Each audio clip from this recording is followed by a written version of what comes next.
Terima kasih Mbak Monica. Baik, saya lanjutkan ya teman-teman penjelasan mengenai beberapa bentuk sediaan transdermal yang beredar di pasaran ya. Jadi ini ada beberapa contoh misalnya vitamin D3 yang bentuk transdermal ya. Kemudian ada Voltaren Emulgel ya, isinya adalah sodium diklofenak ya atau natrium diklofenak, di mana sediaan ini berfungsi untuk mengurangi rasa nyeri ya. Jadi natrium atau kalium diklofenak itu masuk dalam kategori NSAID ya atau non-steroidal anti-inflammatory drug gitu. Kemudian tadi juga ada rivastigmine yang saya sampaikan untuk yang diberikan pada pasien yang mengalami demensia atau Alzheimer. Kemudian ada Nicodem ya, yaitu untuk penanggulangan ya atau untuk terapi begitu menghentikan kebiasaan merokok ya, dan ada yang isinya adalah skopolamin. Jadi skopolamin ini berfungsi untuk mengurangi mual dan muntah ya diakibatkan karena perjalanan misalnya atau karena motion sickness tadi. Baik, selanjutnya teman-teman kita mulai masuk ke terkait dengan formulasi sediaan transdermal ya. Jadi sebelum kita bisa membuat atau memformulasikan sebuah sediaan transdermal, tentu saja kita ada beberapa hal yang perlu kita pelajari terlebih dahulu, yaitu terkait dengan karakteristik kulit sebagai jalur atau sistem penghantaran obatnya. Kemudian ada preformulasi dan formulasi. Kemudian kita juga harus mengetahui mengenai polimer, utamanya kalau sediaan ini kita berikan dalam bentuk patch ya atau koyo tadi begitu. Kemudian kita juga harus tahu transport molekul obat, bagaimana kok kemudian molekul obat itu dihantarkan atau diaplikasikan di kulit tetapi kok bisa masuk ke dalam pembuluh darah gitu. Kemudian juga ada aspek farmakologi ya, meliputi farmakokinetik dan farmakodinamik juga terkait dengan cara membuat sediaan beserta dengan kemasannya. Hanya beberapa poin ini mungkin tidak bisa kita bahas keseluruhannya karena memang ini membutuhkan suatu penjelasan yang panjang ya, yang komprehensif. Jadi di sini hanya akan saya jelaskan beberapa hal yang menjadi dasar terkait dengan penghantaran transdermal, yaitu nanti terkait dengan karakteristik kulit, kemudian bagaimana obat itu bisa menembus lapisan-lapisan kulit ya. Kemudian juga terkait dengan bagaimana obat itu kemudian nanti ada suatu bahan begitu ya yang digunakan untuk membantu ya obat itu bisa masuk ke dalam kulit itu dalam jumlah yang lebih besar daripada kalau tidak menggunakan suatu bahan pembantu. Jadi mungkin hanya kita pelajari dasar terkait dengan hal tersebut ya teman-teman. Oke, kita ke yang pertama, yaitu kita belajar mengenai kulit dan karakteristiknya. Mengapa? Karena kulit ini tadi saya katakan dalam sediaan transdermal dia adalah suatu tempat pengaplikasian ya untuk penyerapan sediaan obat tadi.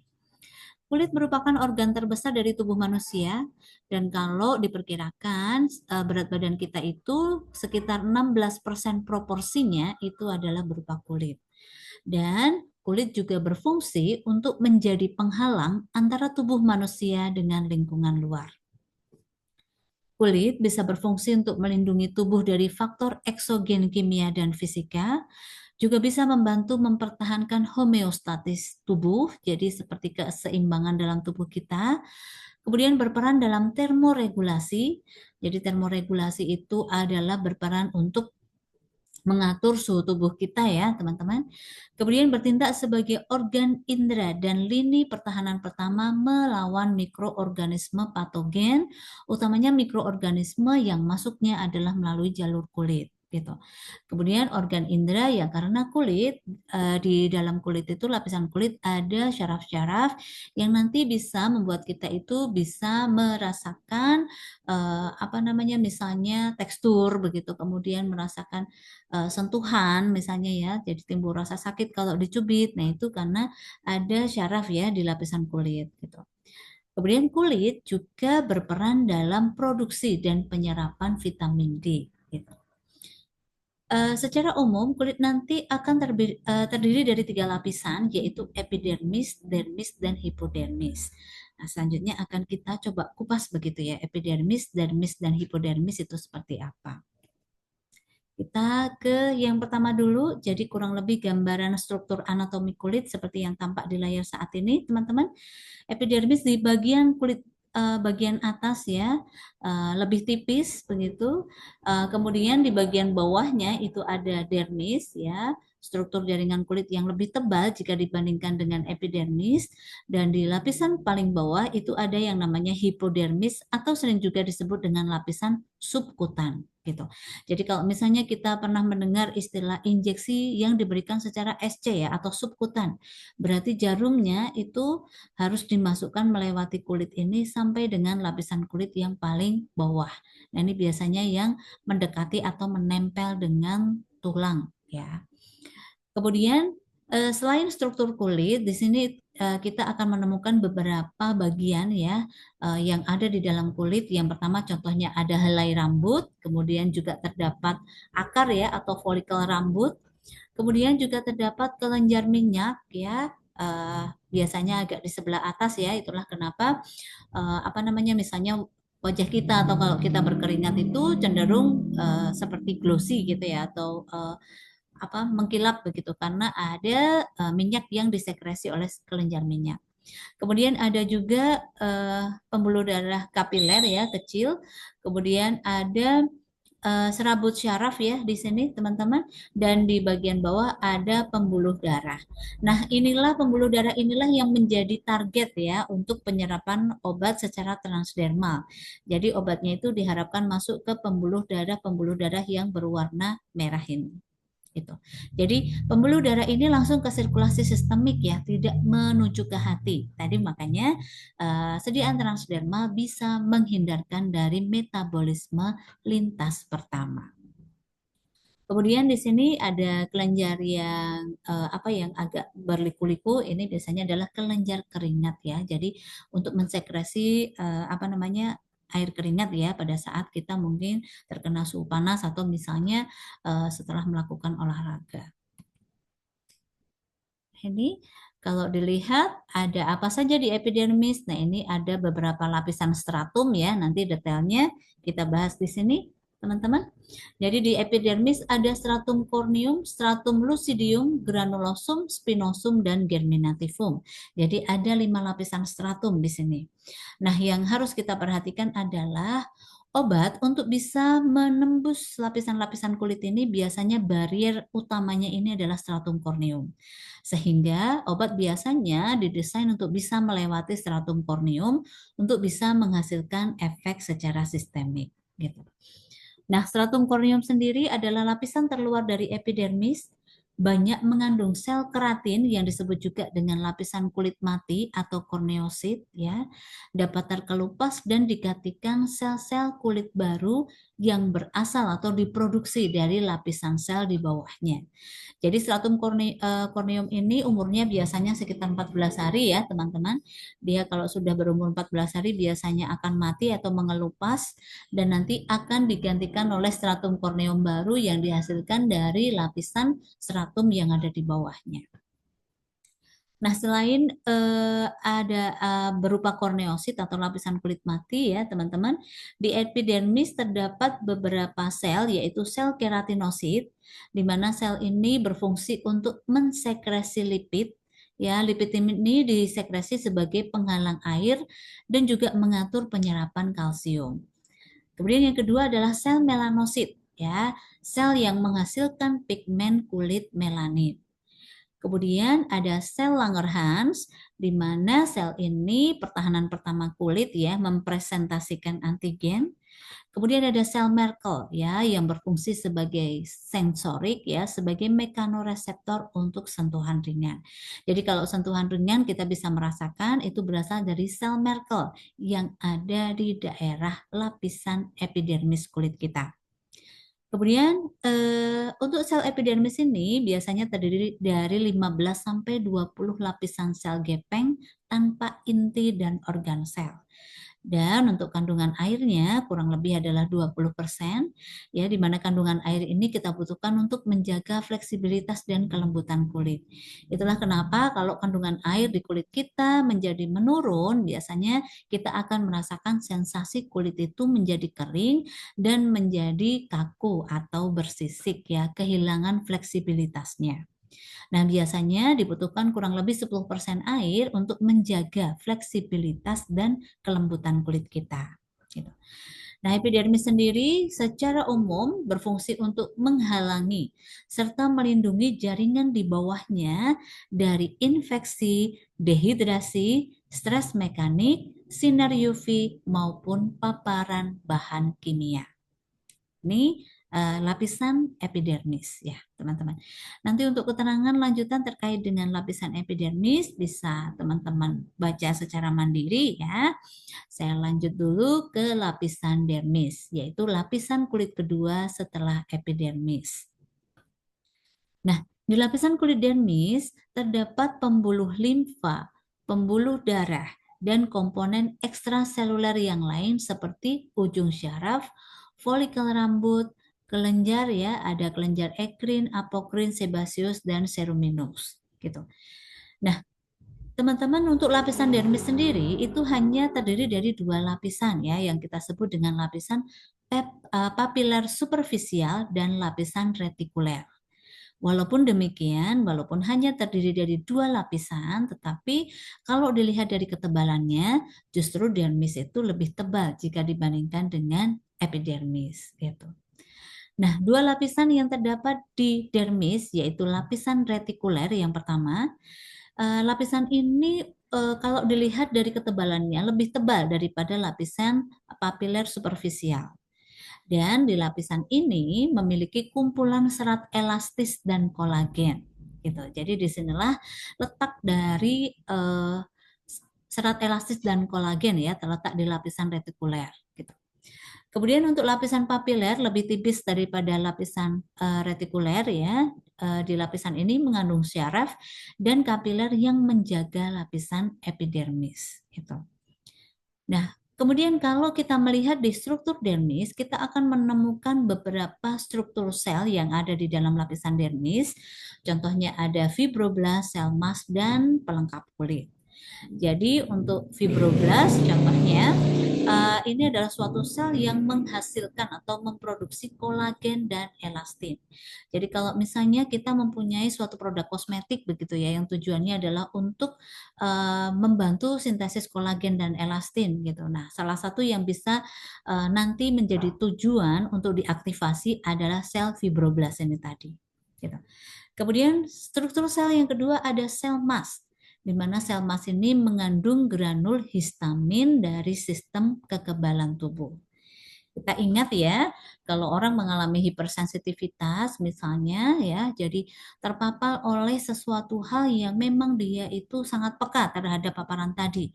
Bisa misalnya paparan suhu dingin, bisa terkena dari paparan makanan atau minuman yang tidak sesuai, atau dari debu dan sebagainya. Nah, mungkin salah satu yang diserang itu adalah bagian kulit ya, nanti timbul misalnya gejala seperti biduran misalnya. Kenapa bisa seperti itu? Karena kita tahu di lapisan kulit bagian dermis itu ada struktur sel mast gitu ya. Jadi sel mast ini kalau dia seperti diaktifasi begitu ya, karena ada paparan yang dianggap musuh ini tadi, yang dia sangat hipersensitif gitu ya. Maka sel mast ini nanti akan mengeluarkan yang namanya histamin. Dan histamin nanti kalau berada di permukaan kulit tubuh ya, pada saat dia sudah dikeluarkan oleh sel mast, itu bisa menghasilkan sesuatu fenomena yang sering disebut seperti biduran itu tadi ya. Jadi kemerahan, agak bentol-bentol dan terasa gatal. Itulah kenapa obat anti alergi itu sering kita sebut juga dengan antihistamin. Karena harapannya obat anti alergi itu nanti akan berikatan dengan granul histamin sehingga granul histamin ini diharapkan tidak memberikan efek ya seperti bentol atau gatal di permukaan kulit seperti itu. Jadi ini mengenai sel mas. Nah, di dermis juga terdapat pelengkap kulit ya, di mana di situ menjadi tempat berkumpulnya folikel rambut, kelenjar sebasea atau kelenjar minyak, dan kelenjar keringat. Gitu. Dan dermis ini juga berfungsi untuk menyediakan nutrisi bagi epidermis, teman-teman. Jadi nutrisi yang diperoleh lapisan kulit epidermis diperoleh dari lapisan dermis di bawahnya. Kemudian juga menyokong dan membantu termoregulasi ya. Jadi tadi pengaturan suhu tubuh ya itu di lapisan dermis serta membantu tubuh merasakan sensasi seperti sentuhan, nyeri, gatal, hangat dan dingin. Dan sebagai informasi tambahan ya, kalau kita melihat pertumbuhan kuku sebenarnya juga dimulai dari lapisan kulit dermis ini, bukan lapisan epidermis. Nah, setelah lapisan yang kedua yaitu dermis, kita ke lapisan yang ketiga yang sering disebut dengan hipodermis atau lapisan subkutan. Jadi lapisan ini merupakan lapisan terbawah pada sistem integumen kita dan fungsi utamanya sebenarnya adalah untuk menyimpan lemak. Sehingga lapisan hipodermis atau subkutan sering juga dikenal dengan istilah lapisan lemak bawah tubuh. Ya, di mana lemak bisa berfungsi untuk melindungi tubuh dari benturan benda keras, menjaga suhu tubuh karena lemak dapat menyimpan panas ya, dan juga sebagai energi cadangan karena lemak dapat dibakar menjadi energi ya, gitu. Nah, hipodermis sendiri atau lapisan subkutan memiliki jaringan ikat yang mengikatkan dermis ke otot dan tulang. Nah, hipodermis juga mendukung adanya pembuluh darah, syaraf, dan kelenjar dalam dermis, walaupun beberapa sumber yang menyatakan hipodermis ini ada yang menyatakan bahwa merupakan berfungsi hanya sebagai tumpuan kulit begitu, sehingga tidak dikategorikan dalam lapisan kulit. Tetapi secara ilmu yang lebih umum, hipodermis ini masih dianggap masuk dalam lapisan kulit yang paling bawah. Oke, setelah kita mengenal lapisan-lapisan kulit, maka sekarang kita akan membahas bagaimana sih jalur sehingga obat kenapa bisa diaplikasikan di atas permukaan kulit, tetapi dia dapat memasuki pembuluh darah. Jadi untuk jalur penetrasi obat melalui kulit itu kita kenal ada jalur yang disebut dengan jalur makro yang ditunjukkan oleh gambar nomor 1, ada yang disebut dengan jalur mikro yang ditunjukkan oleh nomor 2 dan nomor 3. Nah, penetrasi jalur makro sering juga disebut dengan penetrasi folikuler. Mohon maaf. Jadi jalur makro disebut juga dengan penetrasi folikuler, di mana obat yang masuk atau diaplikasikan di atas kulit itu nanti dapat menembus lapisan kulit itu melalui batang sel rambut ya, sampai dengan akar sel rambut. Jadi ini disebut dengan folikel atau penetrasi folikuler. Nanti akan ada kriteria, biasanya obat yang seperti apa yang melalui jalur yang pertama. Kemudian jalur yang kedua dibagi menjadi dua, yaitu penetrasi lipid interseluler dan penetrasi intraseluler. Jadi hampir sama dengan bukal kemarin ya teman-teman. Untuk jalur yang nomor 2 sering kita sebut dengan interseluler atau paraseluler ya, yaitu suatu jalur di mana obat itu dia melewati celah-celah di antara dinding sel satu dengan dinding sel yang lainnya. Nah, ini jadi dia melewati celah-celah sehingga mampu masuk ke dalam lapisan kulit. Sedangkan yang jalur penetrasi intraseluler atau kemarin dibuka kita sebut juga dengan transseluler, maka jalur penetrasi ini obat langsung saja melewati antar sel ya yang ada di lapisan kulit sehingga zat aktifnya yang berwarna biru ini bisa masuk ke dalam dermis atau mencapai pembuluh darah. Gitu. Nah, untuk penetrasi folikuler, biasanya obat yang berpenetrasi melalui folikel rambut atau kelenjar sebaceus ataupun kelenjar keringat, obat ini biasanya memiliki molekul yang relatif besar dan memiliki kelarutan mudah larut dalam air. Gitu. Tetapi kalau obatnya itu tidak larut dalam air atau bersifat lebih lipofilik ya, lipo itu lemak, filik itu suka ya, jadi lebih suka terhadap lemak atau lebih larut lemak, maka jalur penetrasi yang biasanya ditempuh itu adalah penetrasi inter dan intraseluler gitu.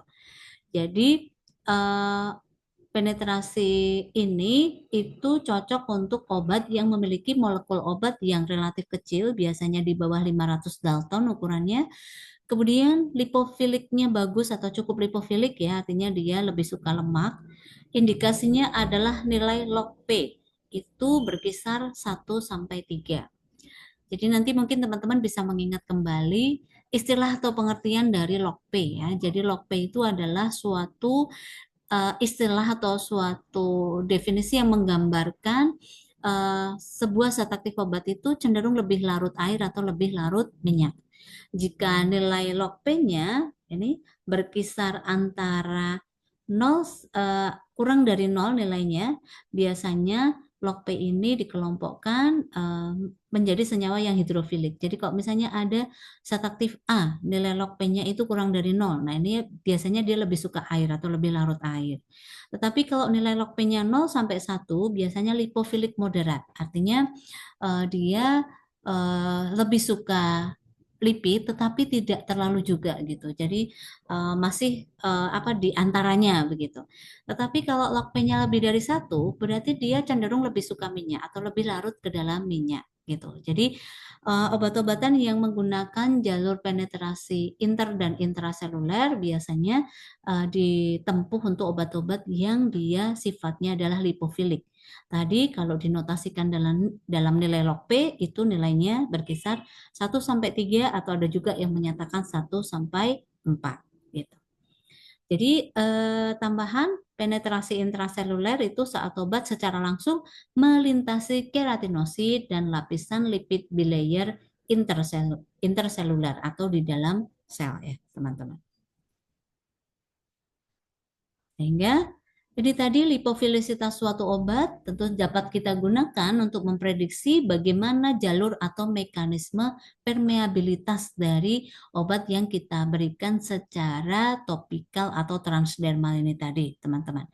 Obat yang sangat hidrofilik tentu sulit untuk menembus kulit gitu, sedangkan obat yang sangat lipofilik cenderung akan tertahan pada stratum corneum. Karena stratum corneum bersifat lipofilik sehingga obat lipofilik itu cenderung lebih mudah untuk melewatinya. Namun kalau dilihat lapisan kulit di bawah stratum corneum itu lebih hidrofil gitu. Sehingga suatu obat juga harus mengandung beberapa sifat hidrofilik supaya dapat melewati stratum corneum gitu. Nah, lipofilisitas dapat ditentukan berdasarkan nilai koefisien partisi oktanol air ya, atau tadi nanti ini sering diistilahkan dengan log P. Oktanol ini adalah suatu pelarut yang sering disebut dengan pelarut lipofilik ya, yang bersifat lemak atau minyak, sedangkan air ini adalah pelarut hidrofilik atau ya pelarut yang suka dengan air seperti itu. Oke. Selanjutnya kita coba cari tahu bagaimana sifat atau karakteristik zat aktif obat yang dia ideal untuk dikembangkan menjadi bentuk sediaan transdermal drug delivery system. Jadi dari dosisnya kalau bisa obatnya itu memiliki dosis rendah sebaiknya kurang dari 20 mg per hari. Kemudian waktu paruhnya diupayakan 8 jam atau kurang ya. Jadi waktu paruhnya yang pendek, jangan yang panjang. Kemudian molecular weight-nya atau bobot molekulnya diharapkan kurang dari 500 Dalton. Kemudian partition koefisien ya atau koefisien partisi yang tadi dinotasikan dengan nilai log P sebaiknya antara 1 sampai dengan 4. Jadi tadi senyawanya itu ya bersifat lipofilik tetapi juga tetap ada gugus hidrofilnya atau ada kesukaan hidrofilnya walaupun hanya sedikit gitu. Kemudian lyophilicitynya artinya dia suka lemaknya itu tinggi, kemudian memiliki bioavailabilitas secara oral itu rendah dan memiliki indeks terapi yang rendah. Selain itu, zat aktif yang ideal juga sebaiknya memiliki melting point atau titik lebur kurang dari 200 derajat Celcius. dan pH-nya sebaiknya berkisar di 5 sampai dengan 9. Kalau pH kulit secara normal ya biasanya ada yang menyebutkan di pH 7,4 seperti itu. Jadi sebaiknya ya karakteristik zat aktif obatnya itu mendekati pH kulit kita. Nah, selanjutnya kita ke poin faktor yang berpengaruh pada absorpsi perkutan. Jadi penyerapan obat melalui kulit itu ada banyak faktor yang mempengaruhi. Ada faktor physicochemical, ada faktor biological ya. Jadi physicochemical itu antara lain tadi koefisien partisi, kelarutan, ionisasi, berat molekul maupun stabilitas dan waktu paruh. Sedangkan kalau faktor biologinya ya dilihat dari faktor kulitnya utamanya adalah umur kulit, kondisi kulit, kemudian di mana tempat pengaplikasian kulit karena tidak seluruhnya kulit itu memiliki karakteristik yang sama ya teman-teman. Kemudian ada metabolisme melalui kulit, ada circulatory effect ya atau efek silpura dan ada perbedaan yang dimiliki oleh ras-ras tertentu ya. Jadi kan kita tahu ya ada ras Mongoloid misalnya, kemudian ada ras Asia, ada ras Eropa. Nah, itu biasanya memiliki sifat atau karakteristik kulit yang berbeda. Sehingga ini juga bisa berpengaruh pada absorpsi secara perkutan atau melalui kulit. Gitu. Nah, selanjutnya teman-teman nanti ada beberapa apa namanya lapisan ya atau kalau kita membahas mengenai sediaan transdermal yang bentuk patch, nanti ada beberapa metode atau ada beberapa teknologi untuk menghantarkan obat secara patch, ada matrik, reservoir, multilaminat dan drug-in adhesive. Apa bedanya? Jadi kalau matrik itu adalah obatnya, itu strukturnya nanti lapisan paling atas dulu ya, jadi backing disebutnya. Kemudian ada adhesif. Adhesif itu seperti polimer yang digunakan untuk melekatkan atau lemnya begitu. Drug itu adalah komponen obatnya yang berwarna hijau ini. Kemudian liner atau skin itu adalah lapisan tipis yang dikelupas ya pada saat patch ini akan digunakan gitu. Jadi kalau matrik itu lapisannya backing dulu, kemudian obatnya dilapisi oleh lapisan penyalut adhesif atau lemnya, baru ditutup dengan liner atau skin. Yang kedua sistem reservoir gitu. Jadi hampir sama, hanya yang membedakan adalah setelah baking ini obat itu dilapisi atau ditutup dulu dengan membran ya. Setelah itu baru lapisan lemnya atau adhesif, baru liner atau skinnya. Kemudian sistem yang ketiga multilaminate ya, jadi lapisan backing atau paling atasnya, kemudian obatnya itu dicampur dengan lem atau drug in adhesive ya, jadi obatnya itu terinkorporasi atau tercampur dengan adhesifnya atau lemnya, kemudian dilapisi dengan membran, terus ada lapisan obat yang bercampur dengan adhesif lagi. Jadi ada seperti lebih dari satu lapisan obat yang bercampur dengan adhesif. Baru liner atau skinnya. Nah, biasanya multilaminate ini itu diambil atau di sistem multilaminate dan reservoir ya, dua ini biasanya digunakan untuk memberikan efek terapi yang lebih panjang jika dibandingkan dengan sistem yang metrik dan drug-in adhesive gitu. Sistem yang ketiga, drug-in adhesive itu seperti multilaminate, hanya lapisan obatnya itu hanya ada satu saja. Gitu. Jadi ini contoh untuk patch-nya. Kemudian tadi ada juga yang menggunakan microneedles ya teman-teman. Jadi ya seperti patch, tetapi di sini terdapat jarum-jarum berukuran kecil atau yang sering disebut dengan microneedles. Jadi di sini yang dikatakan tadi jarumnya ini masuk ke dalam kulit sehingga seperti ada invasif gitu ya, ada penusukan begitu. Tetapi sebenarnya karena jarumnya kecil, beda dengan jarum injeksi, maka luka yang dihasilkan pun itu cenderung lebih minimalis seperti itu. Jadi ini sistem penghantaran obat patch dan micro needles. Kalau yang semi padat yang bentuknya standar seperti gel, emulgel atau krim biasa. Tadi contoh di existing produk itu yang seperti Voltaren seperti itu.